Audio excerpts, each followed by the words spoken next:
어제 같은 경우는 다우가 0.04 상승했고요. 그리고 나스닥 종합지수도 0.49, 그리고 S&P 0.16.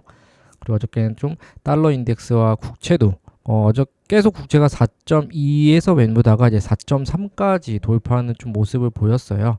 그래서 지금 어저께 말씀드렸다시피 이제 국채가 지금 발행하고 있는 시즌이기 때문에 기간이기 때문에 아무래도 좀 힘을 받고 움직일 수 있는 기간이다. 그렇기 때문에 증시가 좀 흔들릴 수 있다라고 말씀드린 것처럼 어저께 좀 지저분했죠. 강하게 움직이지를 않고 그냥 계속 상하방을 왔다 갔다 횡보하는 움직임을 보여줬는데 오늘도 좀 체크를 해보겠습니다. 어제 고든 마이너스 0.17 하락을 했고 유가 오일도 80.64달러로 마이너스 0.24%좀 하락을 보여줬습니다. 이렇게만 보셔도 아시겠지만 수급이 딱 그 대형주들 저희가 생각하고 있는 G7 애들한테만 거의 다 몰려 있어요. 그리고 어저께 엔비디아는 장중에 3%까지 상승을 하고 다시 0.25로 마감을 한 모습을 보여줬는데 일단은 수급이 지금 다시 또 이렇게 몰리고 있다라고 보시면 될 것 같습니다. 그래서 어저께 애플은 플러스 1.96 그리고 테슬라 좀 많이 올랐죠. 플러스 4.83 그리고 엔비가 0.26 MS가 플러스 0.26 그리고 마이크론도 0.93 그리고 인텔이 좀 소폭 빠졌죠. 마이너스 0.65 그리고 아마존이 좀 많이 올랐습니다. 넷플릭스는 계속 좋지 않아요. 그렇게 계속 뭐 하락하다가 살짝 소폭 상승하고 또 하락하다가 소폭 상승 이렇게 반복을 하고 있기 때문에 아마 실적 기간에 대해 접어들면서 이제 넷플릭스가 어떻게 될지는 좀 체크를 하시면 좀 그냥 그렇다고 뭐 장에 그렇게 많이 영향을 주는 종목은 아니기 때문에 그냥 이렇게 움직이고 있다라고 정도 아시면 될 것 같습니다. 이 네모 부분이 어저께 차트 15분 봉이고요. 하락이 좀 크게 나왔죠. 하락이 크게 나오고 그 전에 차트에 계속 박스로만 움직이다가 장 마감에는 소폭 올라가는 모습을 보였는데 그러니까 그나마 시가에서 좀 올라가는 그래서 0.5 정도에서 상승을 하고 끝나는 장의 모습을 보였는데 그 모습이 지금 국채 발행을 하다 보니까 그 증시에는 그렇게 좋지 않은 영향을 끼치고 있는데 그나마 방어할 수 있었던 이유는 G7 애들이 상승을 하면서 좀 큰 하락을 막아주면서 다시 그나마 소폭 상승하는 모습의 마감을 보여준 것 같아요. 그러니까 그리고 이제 요번 주에 PC가 있죠. PC가 있고 미 중대선 보수적 움직임. 그래서 이거를 보게 되면 일단은 하락 패턴 연출은 맞습니다. 조금 밀리는 모습에 보이는 느낌의 차트를 보이고 있는데 오늘도 아마 장중에 지금 계속 상승을 하고 있을 거예요. 상승을 하고 있지만 다시 하락을 할 수 있다라는 걸 열어두시고 차트를 보시면 좋으실 것 같고요. 이거는 채권 모습이고요. 그리고 이거는 달러인데 지금 채권 같은 경우는 4.2 정도에서 방어를 해주다가 지금 상승을 하는 모습을 보이고 있어요. 오늘 아마 10년물 국채가 발행을 할 거예요. 그러다 보면 국채 발행할 때는 무조건 증시는 무조건 아니지만 거의 한 80% 90% 확률로 증시는 좀 눌림이 나올 수 있거나 조정이거나 아니면 어저께처럼 좀 패턴들이 좀 위아래 방향을 잡지 못하고 횡보하는 느낌의 차트를 보여줄 수가 있기 때문에 이런 기간 때는 살짝 보수적으로 매매를 하시는 것을 추천을 드려요.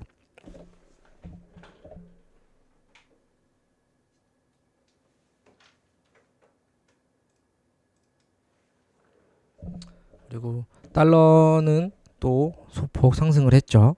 105.72달러까지 좀 올라왔습니다. 그래서 지금 이거 보시면 죄송해요. 10년물이 아니고 7년물이네요. 7년물이 오늘 44억 달러 440달러죠. 440달러가 오늘 발행을 하고 있기 때문에 좀 오늘도 아마 좀 나스닥이 흔들리는 모습을 보이지 않을까 싶어요.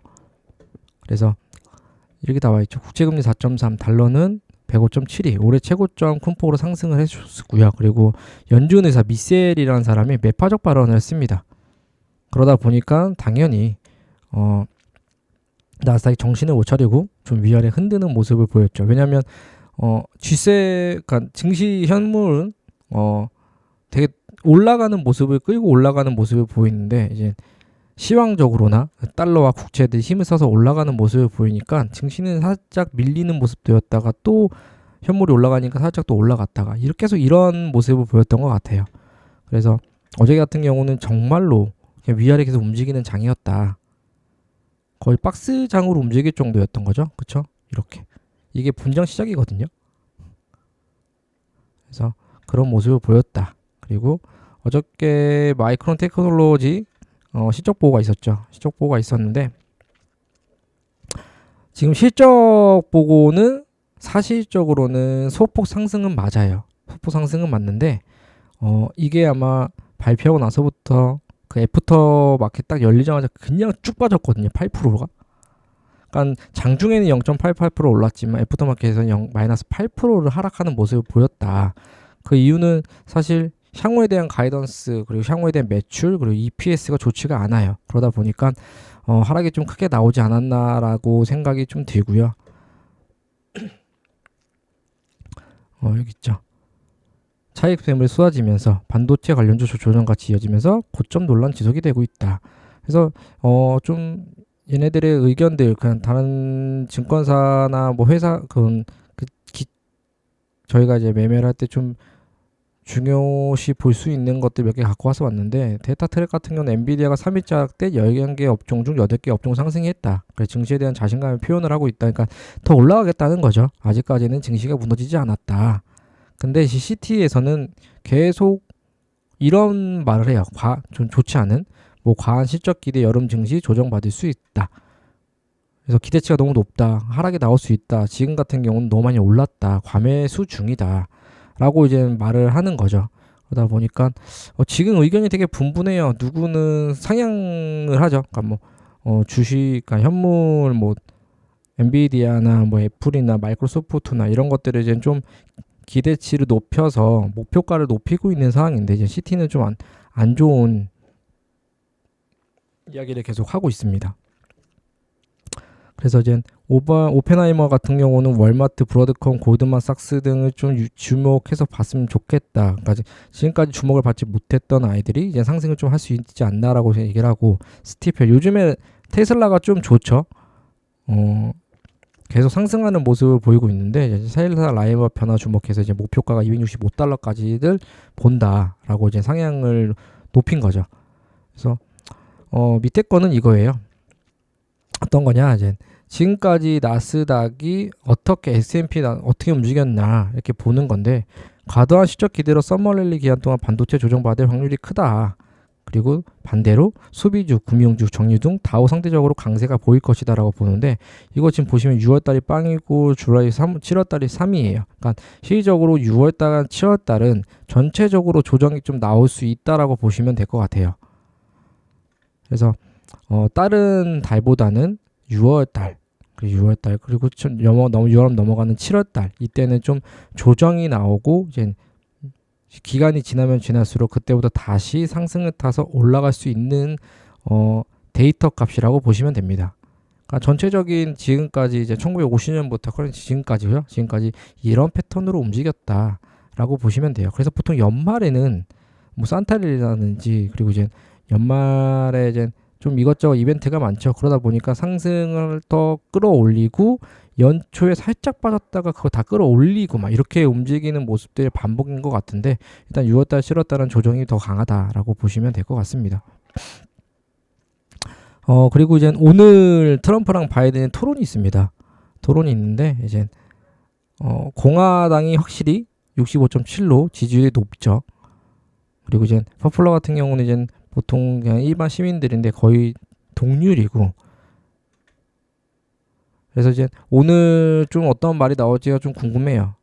사실 지금 상황에서 공화당을 이렇게 지지하는 이유는 트럼프는 아시다시피 자국 정책을 많이 펼치면서 나라 경제를 살리는 대통령이었어요. 그리고 대외적으로도 항상 전 세계 아메리카가 최고다라는 사람이기 때문에 굉장히 나라에서는 경제가 살 수 있는 정책들을 계속하며 기업들을 살리는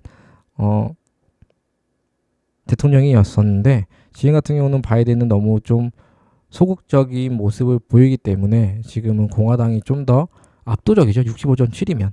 그래서 좀 강한 좀 쏠리는 현상이 좀 발생을 하고 있는데 뭐 사실 대통령 선거는 열어봐야 아는 거기 때문에 그리고 워낙 미국은 떵떵이가 커서 오늘 좀 재밌을 것 같습니다. 바이든이랑 트럼프가 어떤 얘기를 하는지.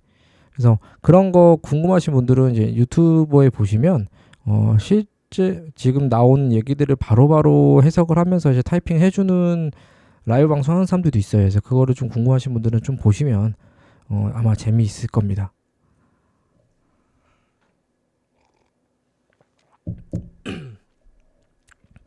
그리고 오늘 경제지표가 유럽부터 좀 시작해가지고 오늘은 좀 센 게 많아요. 9시 반 정도에는 저희 이제 나스닥에 연간 제일 많이 가는 실업수당 청구 건수부터 근원 내구 수주의 개인 소비지출 물가 근원의 실질 GDP 선장률. 그래서 9시 반에는 좀 차트가 많이 요동칠 수 있지 않을까. 그래서 그때는 좀 차라리 진입을 하지 마시고 좀 관망을 했다가 그러고 나서 좀 조심히 장이 안정이 되고 그러고 나서 이제 진입하셨으면 좋겠습니다.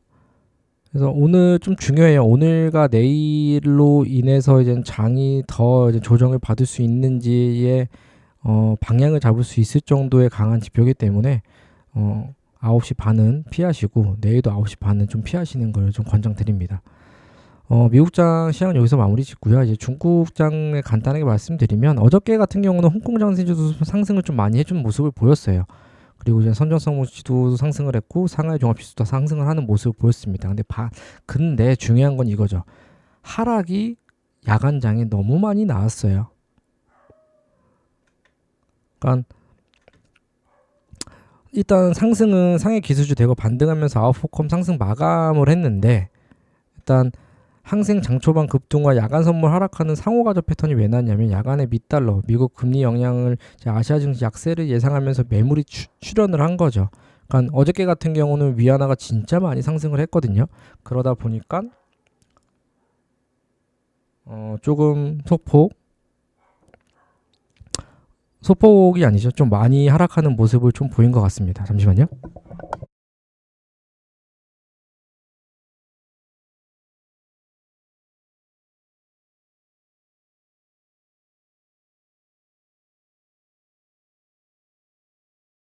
네. 그렇기 때문에 오늘도 좀 하락이 좀 다시 하락 파동을 연장해서 좀 하락하는 모습을 보였죠. 오늘은 진짜 시작하자마자 계속 하락하는 모습을 보이더라고요. 어제 나스닥의 풀이장 같이 고개를 들지 못하고 그냥 하락만 나오는 모습을 보여줬다가 지금 바닥권에서 지금 계속 반등반등 하다가 지금 이제 열렸죠. 6시 15분. 그래서 그때 조금 지금 차트를 보니까 살짝 상승하는 모습을 보여주는 것 같습니다. 그래서 어제 이거예요. 그러니까 위안화 달러 자체가 여기가 고점이다라고 생각했는데 그 고점을 뚫어버리고 지금 7.2661까지 올라온 거예요. 그러다 보니까 위안화 약세가 지속이 이어지면서 달러 상승으로 약세장 예상을 한다. 그래서 지금 중국 같은 경우는 계속 지원책을 펼쳐놓죠. 베이징시 부동산 시장 발전 정책 조치 최적화 발표부터 해가지고 이제 계속 부동산 쪽이나 제조업 쪽이나 좀 살아날 수 있게 지원책을 계속 펼치고 있는데 사실 그 지원책이 실제로 경제에 얼마나 끼치는지가 중요하겠죠. 그리고 이제 외국인의 자금이 들어오면서 좀 어느 정도 얘네들도 살아나는 모습을 보여야 되는데 실질적으로는 계속 이거 봐요. 촉각을 공업이익 지표에 촉각을 세우고 있는 모습. 그리고 올해 1월부터 4월 중국 공기업의 이익 총액은 전년 대비 증가했다라고 하는데 이것도 조차 저는 못 믿겠는 거예요.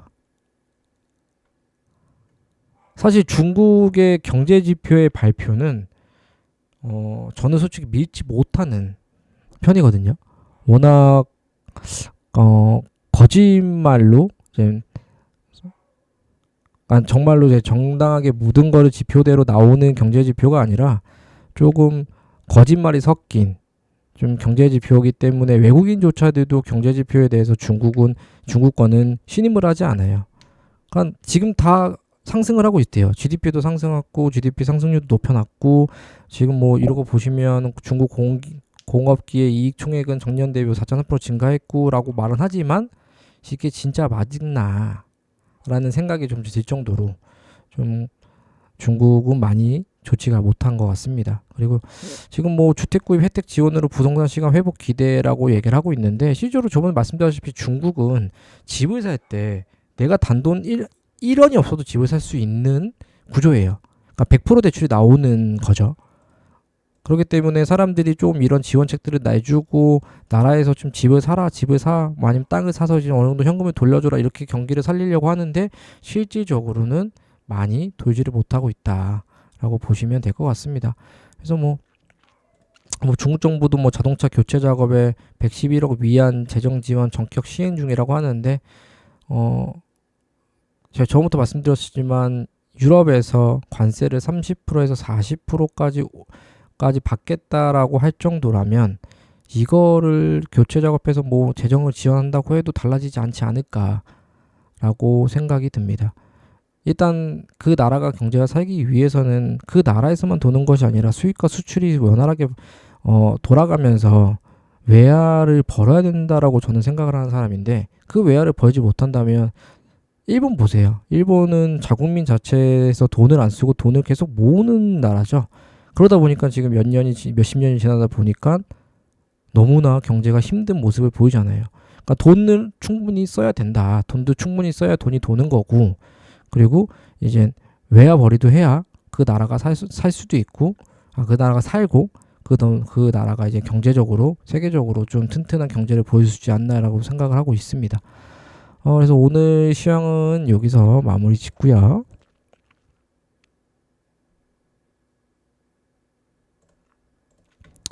그래서